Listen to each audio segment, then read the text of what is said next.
Guys, let me pose this question right to you guys and see what your thoughts are. What's wrong with Liverpool, guys? What's wrong with Liverpool? I never thought that they'll win the Premier League.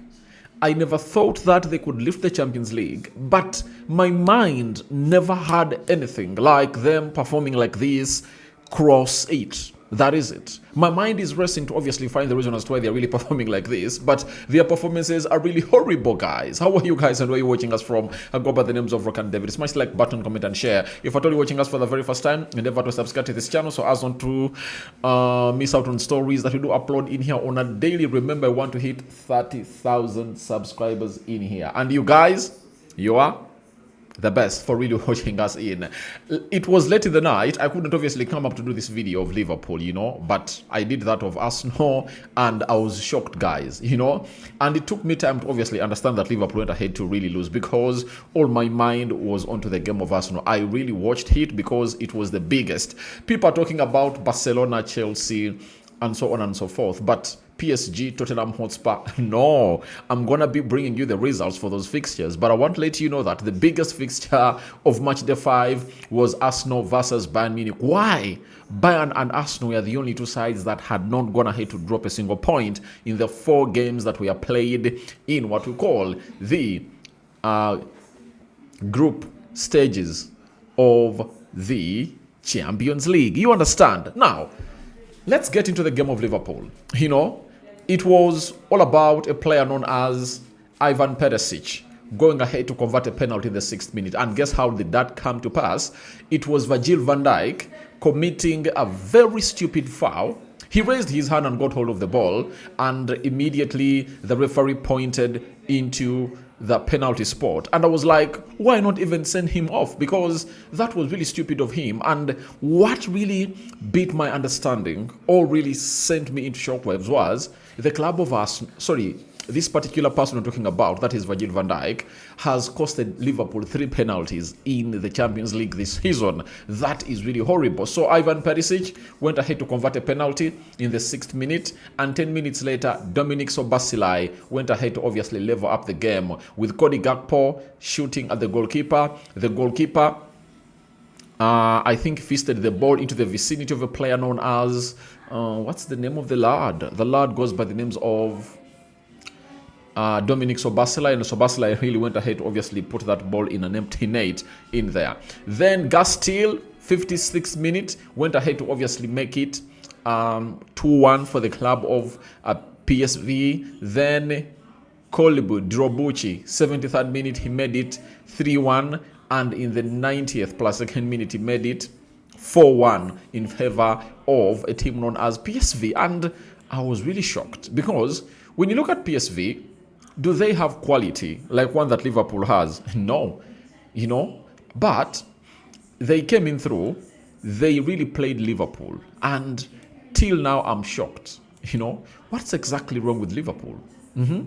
What's exactly wrong with Liverpool? Because these stats, if you have your team and it produces such stats, do you know what really goes into your mind? What goes into your mind is like your team has to obviously register a win in here. Look at this, guys. Look at those stats of Liverpool.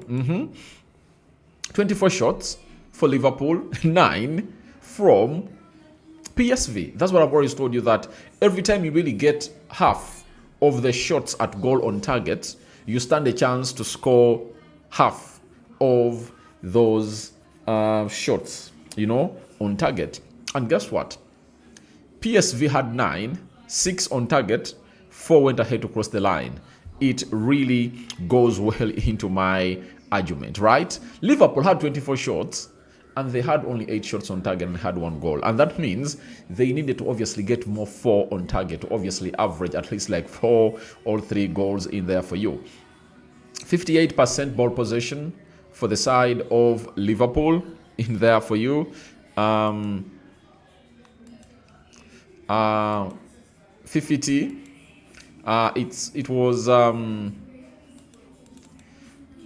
was 58, right? Is it 58? 58% ball possession for Liverpool, 42% ball possession for PSV, 548 passes completed by Liverpool, 282 passes completed by PSV, 91% passing accuracy by Liverpool, 86% passing accuracy by PSV, 8 fouls committed by Liverpool and 9 fouls committed by a team known as PSV. 1 yellow card to Liverpool and 0 yellow cards to the side of PSV. They are really neat and clean in that game. No red cards issued to either sides, 0 offsides to Liverpool and 3 offsides to PSV, 11 corners to Liverpool and 4 corners to the side of PSV in there for you. So Liverpool really had the attacking phase into their favor, but they couldn't obviously kill off these chances. And one of the talking points was that time has come for the side of Liverpool not to obviously start Isak, and let's obviously go ahead and obviously start a man known as Ekitike. And that was done. And what were the results? Liverpool got beaten. Now, when I came out here, I told you that Liverpool need to sign 2 central defenders, a player who is like a Bruno Guimaraes or a Zubimendi, who can play as a number 8 and a number 6. You know, I was not joking. I really told you about this, that getting in Ekitike was not bad. Getting in Alexandra Isak was not bad. But a team of football is built from the goalkeeping department to the defensive department to the midfield, and the icing on the cake has always gone ahead to be the number 9 right forward and left forward. Liverpool has really very many problems because look at Salah.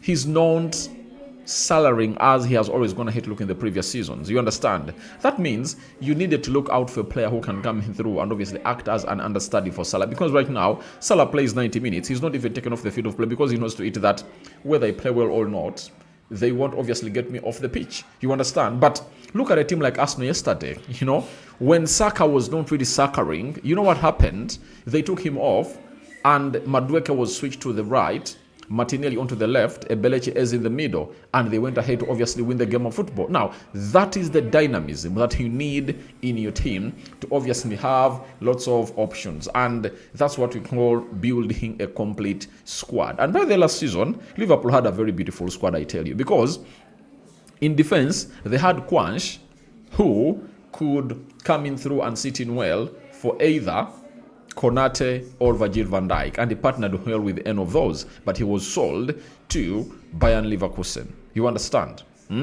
Then, after that, they really had Diego Jota, who lost his life. You know, you cannot blame it on them. They really had Darwin Núñez and Luis Diaz. Those players were really pivotal into their season. But I tell you what, Liverpool really looks bad, and Ancelot's pressure is really increasing. Remember, they came into this game of football after losing to Nottingham Forest by 3-0 at Anfield. And I don't even recall the last time I saw Liverpool lose 2 consecutive games at Anfield. If this happened away in Netherlands, it would have gone ahead to be okay. But I tell you what, it happened in what we call, it happened in the home of a side known as Liverpool. Now, Anfield is no longer that scary ground, because even way back, you know, when the Ryan Babos were here, when the Bentezes were here, Liverpool could not win trophies, but every team that really went ahead to play at Anfield felt the heat of that side in there for you. So, let me obviously read to you the results of match day 5 for the teams that we played yesterday. Then we'll obviously work on Slavia Praha 0-0 with Athletic Club in there. Paphos 2, Monaco 2 in there. Copenhagen 3, Kate 2, Olympiacos 3, Real Madrid 4, Sporting Lisbon 3, Club Brugge 0, Eintracht Frankfurt 0, Atlanta 3, Liverpool 1, PSV 4, Atletico Madrid 2, Inter Milan 1, Arsenal 3, Bayern Munich 1, PSG 5, Tottenham Hotspur 3 in there for you. And for Monaco, drawing 2-2 is really one of those games that I really want to look to and see how Paul Lebile Pogba, whether he came on or not. Paul Lebile Pogba. Pogba is playing for Monaco, not so? Let me see. he never came home. He was one of the unused substitutes in there for you, but the game ended 2-2 in there for you. Now, we go to the table. Let's go to the table and see how the Champions League table is really looking right about now. Let's obviously get in and see how it's really looking, because it's why we're here, not so? So, Arsenal, 5 games, 15 points. PSG, 5 games, 12 points. Bayern, 5 games, 12 points. Inter Milan, 5 games, 12 points. Real Madrid, 5 games, 12 points. Dortmund, 5 games, 10 points. Chelsea, 7th, 5 games, 10 points. Sporting Lisbon, it's 8th, 5 games and 10 points. If the Champions League was supposed to end here and really cut off those teams that are supposed to be qualifying, they are stopping on Sporting Lisbon. But Man City is there, 9th, 10 points. Atlanta, 10th with 10 points. Newcastle, 11th with 9 points in there for Atletico Madrid. So we wait and see how things really pan out. But all in all, it has been a very heated up match day 5. Lots of surprises, and Real Madrid, for me, getting that game back into their reach and really seeing Kylian Mbappe scoring a hat-trick was one of those moments that we have to obviously come here and really applaud in here onto our channel known as the Rokani Media Football. So guys, thank you very much for watching through, and keep it this channel and don't go anywhere. Continue to subscribe. This is how we do it. I think I'm going to be coming back with the player ratings for Arsenal versus a side known as Bayern Munich in there for you. So I've gone ahead to do the wrap-up, and that's how the Champions League is really looking. And we'll return to action, I think, 2 weeks from now, and see to it that all really goes on well as planned. So guys, thank you very much for watching the first video of the day, and we are back to our rhythm. Yesterday I think we did like 4 videos, and today early morning I've gone ahead obviously drop this one for you, and it will really keep you into the mode that you guys want to be in. So guys, thank you very much for being here, and I'm just excited to obviously have you, and let's continue to subscribe, because the numbers we want to hit. We want to hit 30,000 subscribers, right? I'm out. Bye bye.